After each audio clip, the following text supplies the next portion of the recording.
Hello and welcome back to the second segment of Community Tapestry. My name is Napoleon Bell and I'm the Executive Director with the City of Columbus Community Relations Commission, so in case you are just seeing us this first time. But next to me, my co-host. Tony Bell, it's nice to be back and thank you for tuning in.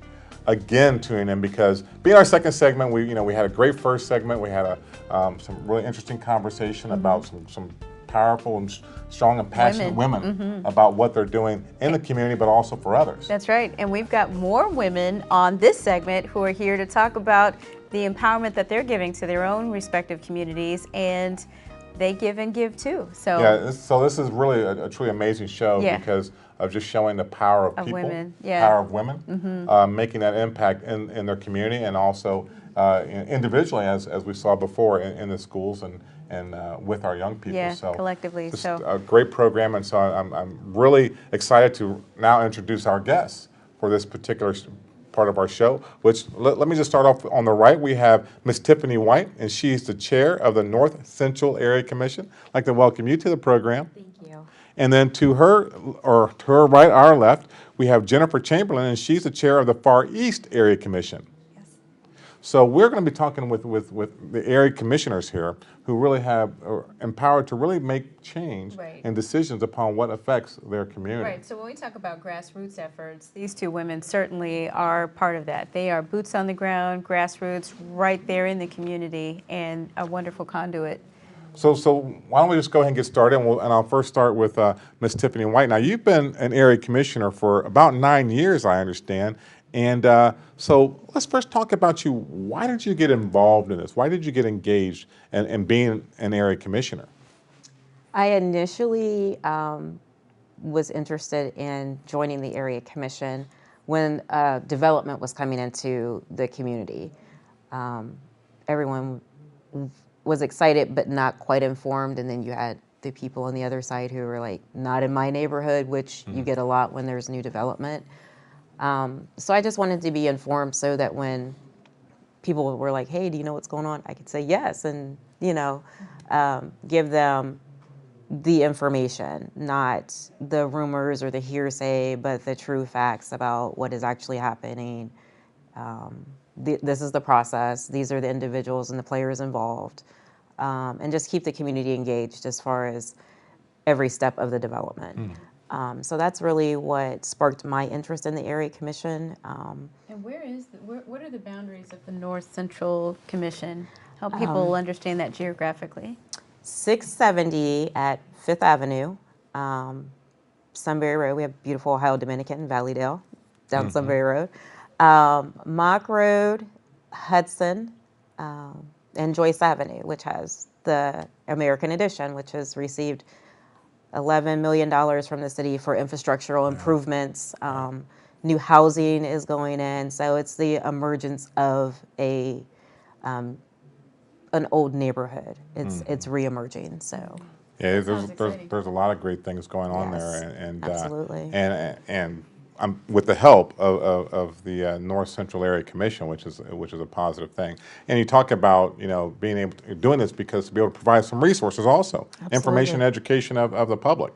Absolutely, because there's so many misperceptions when things go up into a community. How did this get here? Well, I can tell you how this process goes and how things happen, and always invite them to our meetings. We meet the first Thursday of every month, so it's open to the public. We have the same laws as City Council. We are a advisory body, I would say, to City Council as well as the departments within the city government. So we are the voice of the people. So we want the people there. We want their input, but I am the vessel, or we are the vessel that disseminates the information to the city and works with the city developers and things like that. Thank you. Let's go to Jennifer. Jennifer, tell us, you are the chair of which area commission? The Far East Area Commission. Okay, and help our viewing audience understand geographically where your area is. Okay, we're a large area commission, and our southern boundary would be the Tusing area, and north would be about Broad Street. West would be 270. That pretty much follows that boundary, and we go as far east as we hit right up against Reynoldsburg. Okay. So this these boundaries, I imagine, can be are up on the website, up on probably the city's website also, It is. as far as the boundaries for not only your area commissions, but then also there's I understand there's 18 other area commissions here in the city of Columbus. 18 Wow. So going back to you, Jennifer, yours is fairly new. Very new. So tell us why you got involved in this, and also how do you go about, coming together and say, I want to start an area commission. What happened there? Well, we started on the northern end of our area commission. We're pretty new, the area, but we just started seeing like a second generation of businesses entering into retail spaces. And so with that, there was a request for variances, for rezonings, and we felt we wanted to have a voice and an input as to what was going into those spaces and to how to develop the area and make sure that the mix of commercial and residential was right for the area.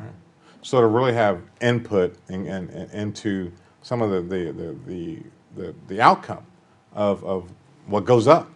So with the area commission, that you have the ability then to do that. Sure. Okay. And it was with the help of our liaison officers, the police force. Actually, we did not. We had a lot of community organizations as far as Block Watch in the area, but we didn't have that. The governmental body, the codes that would let us function for that development process, and they helped us get that started. So it sounds like this was kind of an umbrella Yes. over many of the block watches and civic associations. It is. Most of our area commission is made up of Block Watch coordinators. Wow. Well, that's nice that there was already that infrastructure. What was the learning curve like for you? Did you come in as the czar of all knowing, or did you really have to dive in and learn some new things? The first year or two is a big adjustment. This is our third year, and just going forward, we've had a lot of help from the city with Chris Pizzuti, with zoning officials, and the coordinator of the Far East Pride Center. She helps us whenever. Lynn LaCour, they kind of guide us in the direction if we don't have all of the resources that we need at the time to help us make decisions. And once again, this is a volunteer position. So what kind of time commitment is it? And is there a difference in the time commitment if you have a longer, more established commission versus a newer one? I don't think there's a difference in time commitment.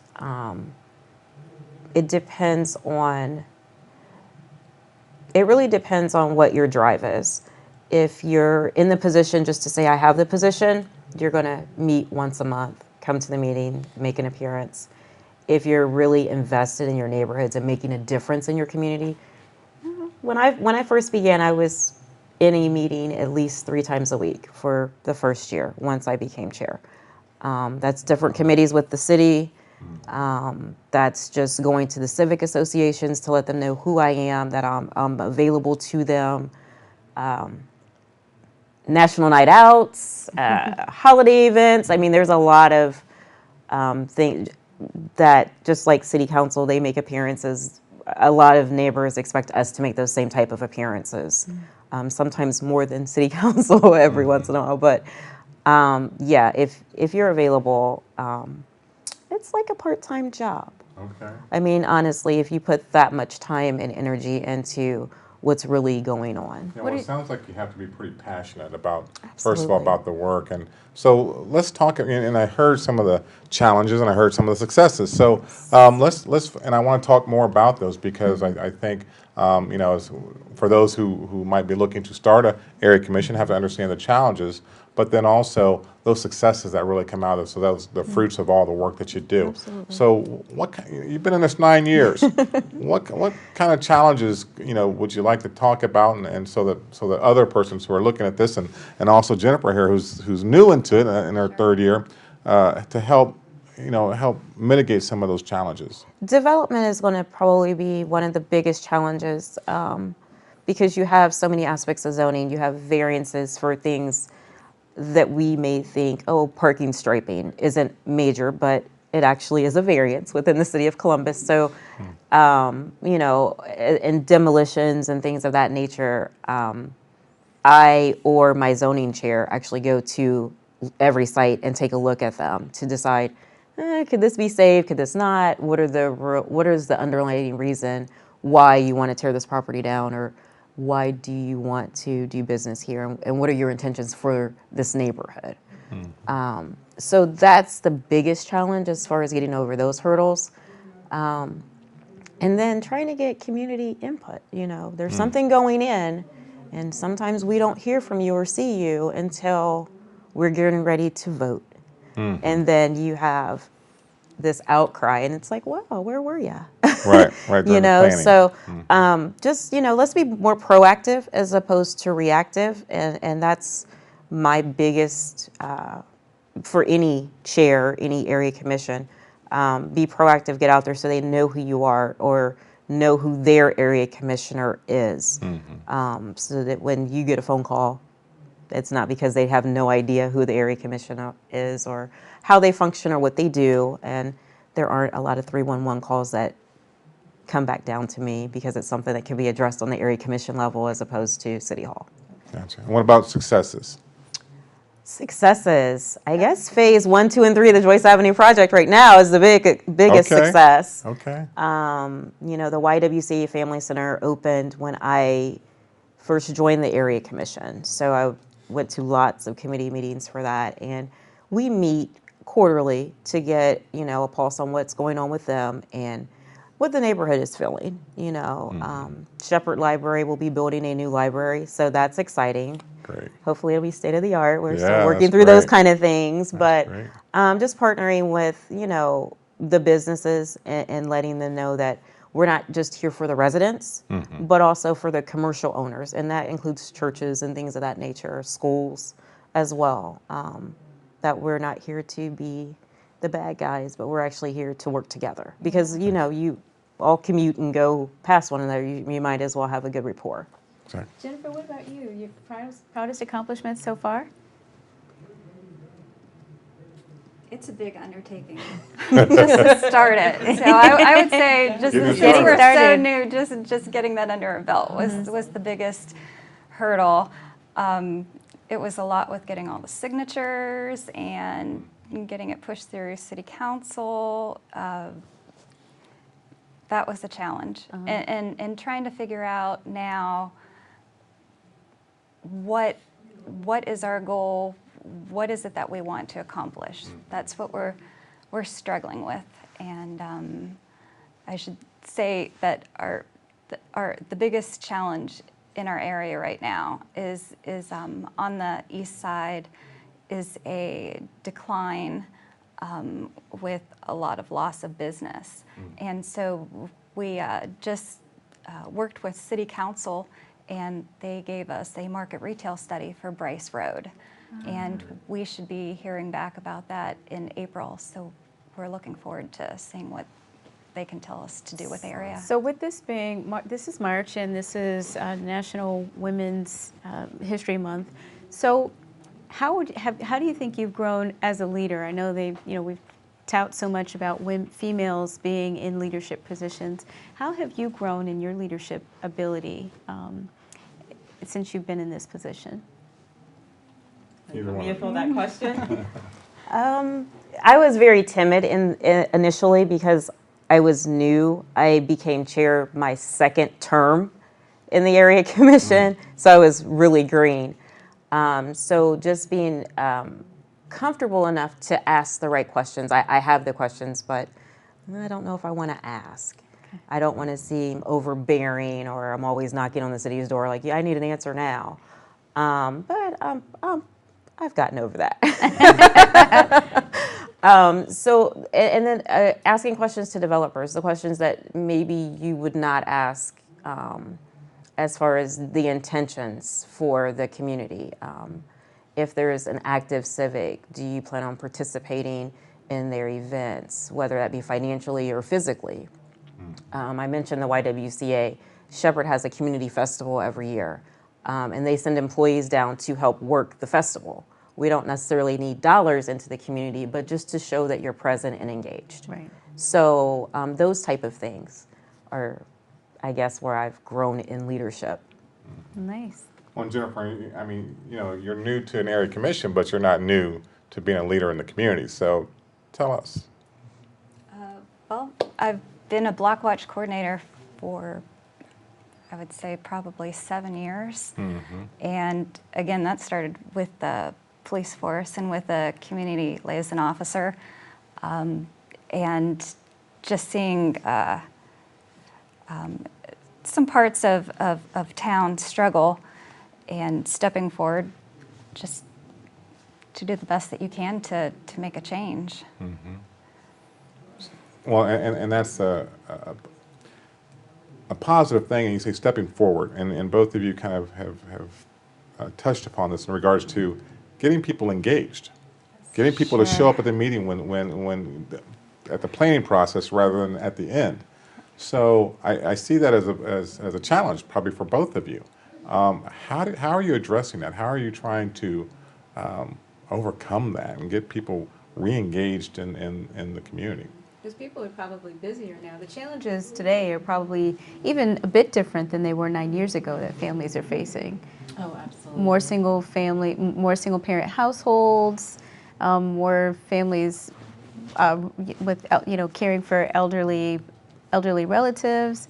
So yeah, how are you overcoming that? I guess I overcome it by going to the Civic Association meetings. When they're having a speaker or a developer, I always, when a development project hits my door, contact the community that it impacts. I also ask that developer to meet with the community, get some feedback. Is the feeling hot or is the feeling cold? And then look at how does it best suit all 10 neighborhoods. I do want you to speak to the one that it impacts directly, but is it for the benefit of all 10 or is it not for the benefit? But just getting out there, I think, is the best way. I would love to have younger people on the commission because I'm getting older. At some point, I'm not going to do this anymore. We have commissioners that have been doing it for a very long time, and I do believe in passing the torch. Do you have some younger people now? Or? We have a few. We do have a few, and their interests were, like I said, this is going in. Oh my God, it's that reactive phase, not the proactive phase. But they're working hard. They're being diligent. They're asking the right questions. But it's really important. And I guess I learned the whole community outreach, community giving, just from school and my parents. You know what I mean? I do believe it takes a neighborhood to raise a child, to take care of your elderly. So I want that feeling, like in North Central. It would be great if it could be in all 18 communities, but everybody has different challenges. Right. But definitely in North Central. I agree. Our biggest challenge is trying to get the community to step forward and be at the meetings and take an active role in it rather than just letting us sit and make decisions of what's best for the community. We want that input. We want to hear what the community wants. We want to know if they see a need for more commercial or if they see a need for more residential. If they need a certain type of business brought into the area that would fulfill a need. And we have that, we're fortunate in having a lot of coordinators in our area that all work together. So we have that input. We have a lot of community leaders' input in our commission. But the struggle, again, is just bringing forth the members of the community to help as well. So it takes everyone to get involved with the area commissions to really make things happen and to have that input so that the outcome is something that everyone wants. Sure. You know, so let me ask both of you, why do this? Why did you get involved? I mean, you know, it sounds like you're doing a second job for no pay and a lot of headache. Why do it? Columbus is making lots of changes, and I want to be part of that change. So Be a part of the change. be a part of the Yes. change. Be a solution, not the problem. Okay, Yeah. Jennifer. I don't. There's so much need, and I don't want to be somebody who just sits on the back burner and complains about things or criticizes things without making that effort to step in and become a part of it. It's easy to sit there and criticize city officials and government, and I want to be somebody who takes the next step up and actually is a participant in the whole collaborative process. Wow. Yeah, and that's, I mean, that's, I see exactly where you guys are coming from, and it takes that type of person to really make that change in the community, because it doesn't, I don't hear the gloom and doom, well, you know, we're going, you know, it's been that way 20 years, be that way another 20 years. What they can do, not what Right. they can't. This is yeah, I'm hearing all the positive, and I think that shows to your leadership of your communities that you're for the Near East or the near North Central and also the Far East. And so I think I'm glad that they were the right people in the position. But let me ask you this. So what would make for a perfect area commission? Paint me that perfect area commission and what you'd be doing. Booking larger locations for meetings, because I would have that community buy-in. A lot of older neighborhoods have properties that are rentals. I would love landlords to be a part of the process. I would love renters to be a part of the process, because there are things that happen to renters that sometimes you don't find out about until they're like packing up and moving, and they've been there for years, but the home is not safe. You know, things like that. And for them to be educated on what their rights are. You know, there is a vessel, there is a vehicle, but the people have to come. So, I mean, mine would be to get the neighbors in, not just their commissioners, but the actual neighbors too. Because, you know, I can say, oh, my neighborhood's doing great, but the person down the street can say, oh, these kids are just doing all kinds of stuff after you go to bed at 11 o'clock at night. I just don't want to call you. Well, I don't know that. You know, and there's a lot of times that the commissioner gives a report and it may be contrary to what the actual community is feeling that's going on in their neighborhood. So to have a pulse, other than just myself or even my commissioners attending their civic association meetings. We're one of the larger civics in the city, or commissions in the city. I have 10 civics that we oversee as far as making suggestions or advising as far as development type things go. So if I say, oh yeah, I think it would be great to put a Kroger here, they might not want a Kroger because of the traffic. But it makes sense for, you know, the neighborhood to have another grocery store, but maybe not for the neighbors it's going to directly impact. But if I have a chair or a commissioner that says, hey, that's a good idea, not necessarily representing their community, you know? Well, I can't speak as to what would be the perfect area commission for right now.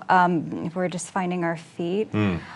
But I would say one of the things that works so well in our area commission is how well we as commissioners all get along, because we work with each other not just on the basis of the area commission, but as block watch community leaders and civic leaders. We meet so often that my daughter says it feels like her second home.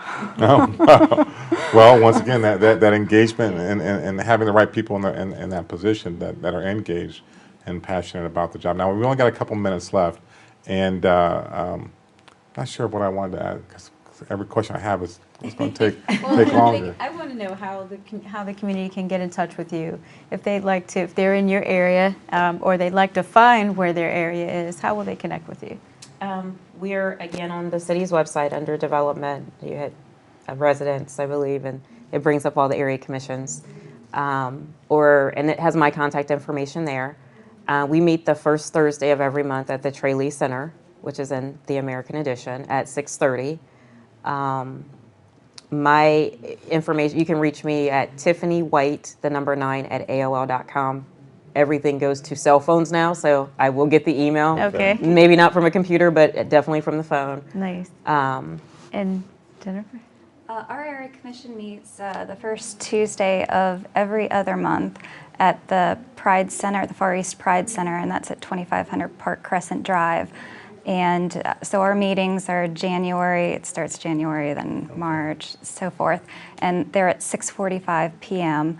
And once again, we're on the website. Our email address is up there. Yeah. Super. Well, it's very refreshing, though, to hear that you know, of the passion to really make a difference in the city of Columbus, and that you two are doing. And I would hope that all the other area commissions and commissioners are just as passionate about the work that they are doing. And also, we have to ask, really our viewing audience to really get engaged, get some of our young people more engaged in our area Learn how commissions. to run, yeah, and this is a great way to learn how the cities run, Yeah. and how things get impacted and the ripple effect. Right. Well, and I know what I want to talk about more about is I know you work in the zoning area, but and some of the zoning stuff, but also some of the community engagement piece we touched on just a little bit. We'll have to have you back and to really talk some more about that, because that's a piece outside of the zoning that area commissions are making an impact also in their community, and also being that inspiration to others to say, hey,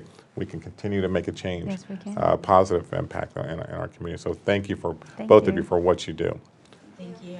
All right. Well, I'd like to also thank our viewing audience for being here and to be a part of this, being engaged in our program here on CTV, That's right. Community Tapestry Program. And also, if you have some show ideas, you can also give my office a call at 645-1993. You can go to our website at www.crc.columbus.gov. And also, we have a Facebook page at Columbus Community Relations Stay connected. Commission. We stay connected, LinkedIn, everything else. Please get a hold of us, but also the show will air on CTV, so thanks for CTV. And it'll also be uploaded to Facebook, so you can check us out on Facebook too. So we want everyone to have a great week and take care.